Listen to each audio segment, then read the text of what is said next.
Every month this summer at the Nesselrod Bed and Breakfast, the story of Mary Draper Ingles is retold as an outdoor historical drama, and there are 2 performances left for you to see. And joining me now to talk about what you can expect if you attend are the co-writers Kathleen and Wesley. Thank you so much for coming in. It's our pleasure. Thank you. This was so interesting. So can you tell us a little bit, if somebody hasn't heard, tell us kind of briefly about the Mary Ingles story.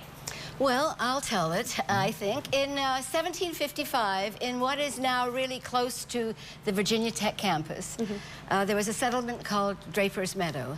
And in a July day in 1755, the Shawnee Indian came and raided that little family dwelling place and took Mary Draper Ingles and her sister-in-law Betty and her 2 children captive.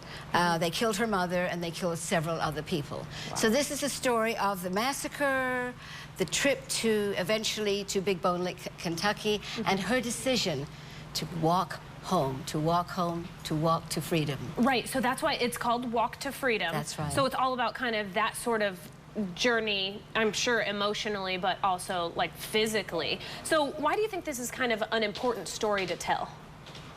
Well, I think it's, to coin a phrase, it's timeless. It's such a story of courage. Yeah. And one thing in our iteration of the story that we were really trying to drive home is this idea of home and returning home and home being the safe place and the place we all want to attain. So I think that that's important. And of course, her importance and the importance of her family in the development of our nation. Right. And not just Southwest Virginia. Okay, so does it kind of touch on that, on how this, affected other things like the community as well?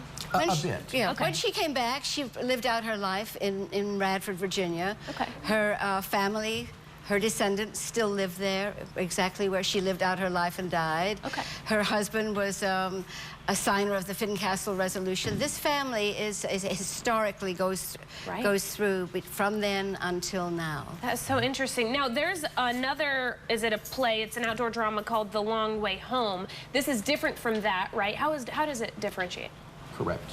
Well, The Long Way Home ran in Radford, right where she lived out her life, from 1971 until the 90s, late 90s. Okay. So it's the same story. It's the very same story. What we've done is a different version of the same story. Mary's tale of courage and grit and fortitude remains. It's a different way of looking at it. That is great. Now, how did you kind of collaborate with this whole story? Well, Kathleen has a good foundation. She played Mary Ingles in The Long Way Home. Oh, okay. And so she has a really great foundation in the story. Right. So we started with that and looked at the other versions, including the version that her husband, Dick Harshberger, wrote for The Long Way Home, as well as the Earl Hobson Smith script, and a few scripts that Kathleen had written on the story for various events in the area. And we kind of went from there. One of the main things we did was to sort of reframe it, and we start our story with when her sister-in-law, Betty Draper, is brought back, and it starts with their reunion, and of course Betty would have no idea what had happened, all that had happened to Mary. Right. And Betty so was ransomed 6 years after Mary returned. Okay. And Betty, in the original script, The Long Way Home, she kind of went off she went out of the story once she was taken away. Right. So we bring her back in as one of the main characters in the story to tell Mary's story. So there are 2 performances left. They only do 1 a month, so August 27th and September 24th. And if you want to links where you can get tickets, go to nesselrod.com, and we will have a link to that website on our website. Just go to daytimeblueridge.com. Thank you so much for coming in. It's a pleasure. Thank you very much for having us. Yeah.